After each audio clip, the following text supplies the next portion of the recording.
The founding father of the city. I don't know, man. Abraham Lincoln.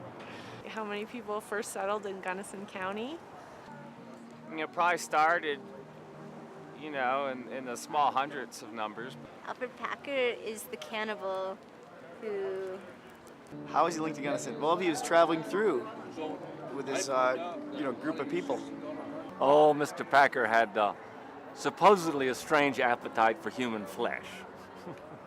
And the students at Western think it's very funny to name our snack place after Mr. Packer. Norman Hatchell? I have no idea who Norm Hatchell is.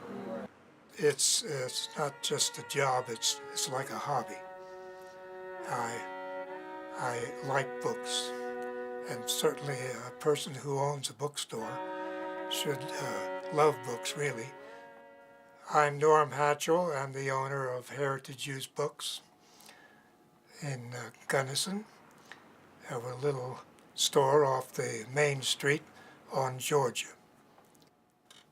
Lou, my wife, and I were living in Colorado Springs, and we wanted a smaller town. We were thinking about opening up a bookstore, a used bookstore.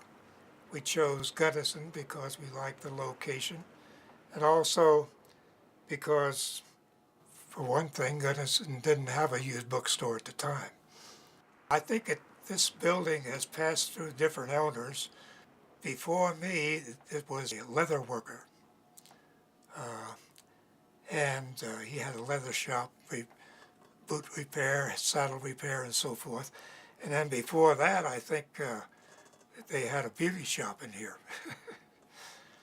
Heritage Books has been there as long as I can remember. I'm pretty sure. Which isn't that long in, the history of Gunnison, but... I think there are probably still people in Gunnison who may like to read books, but they still might not know that this store is here. I've had people come in and said, "Gee, I didn't know your store was here." And I ask them how long they've lived here, and they might be 5 to 10 years. Heritage Books? No, I have not. I'm interested to know where that is, though. I've spent some time running the store when he's been doctor's appointments and when he broke something. It's a local treasure which I would like to see better utilized. He's got 12,000 books approximately, and I'm impressed that he's read a lot of the stuff. You certainly need to love books, and also all books, because you have so many customers that come in that have so many different tastes. He has, he estimates maybe 500 customers, but it should be better publicized. His book on Gunnison is an easy read. I think everybody living here should read it, all ages. Years ago, I had a customer come in, and at the time, I didn't have any books about Gunnison. This person asked me about, would there be any books about the history of Gunnison? And she was just interested in a small book, like a paperback, so that she could get a general idea of the past history of the area. And so I thought, well, maybe I could try my hand at that. And this is the book that I wrote, The Gunnison Legacy.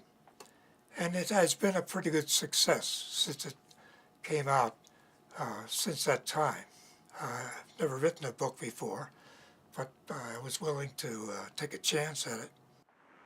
This history of important people and figures of this place, I have never been taught in all my years here, but in seeing where this place has come from, where it is now, could possibly in some ways help us to know where we're supposed to be going, because I truly believe that a lot of those things are very unclear, especially in our college community as well as in our civic communities, our religious communities, and many other communities, that we don't have clear ideas of where we're going per se. And I think it's good to perhaps look to the past. There's one thing that has been sort of neglected, I believe, that a lot of people are not really appreciative of our historical background, and I think they should have a better knowledge of what has been going on. I don't know who was named the founding father of the city of Gunnison. John Gunnison was his founder. I don't know, man. Abraham Lincoln. Gunnison, I would say Gunnison again. Probably right. The founding father of the city. Okay, because I know John Gunnison came through here, and that's why we got the name, but I don't know who founded the city.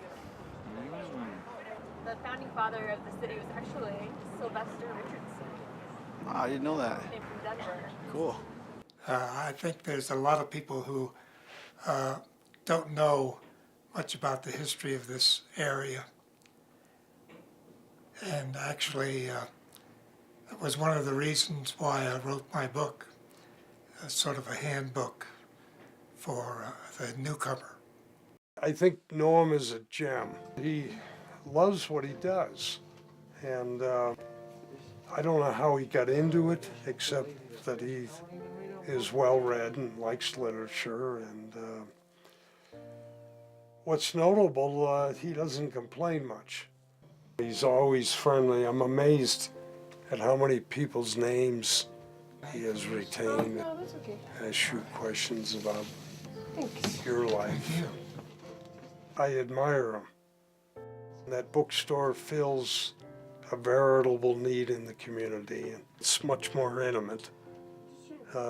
There's a couple of places where you can sit down and read, and I do see people in there taking advantage of that.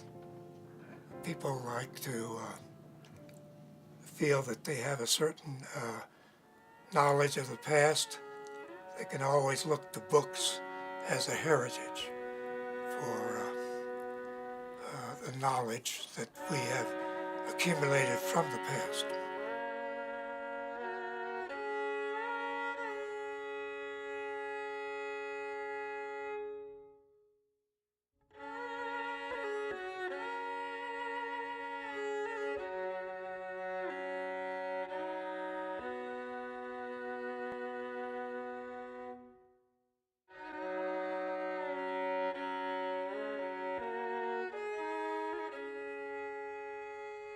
I think what you've asked me pretty well covered it.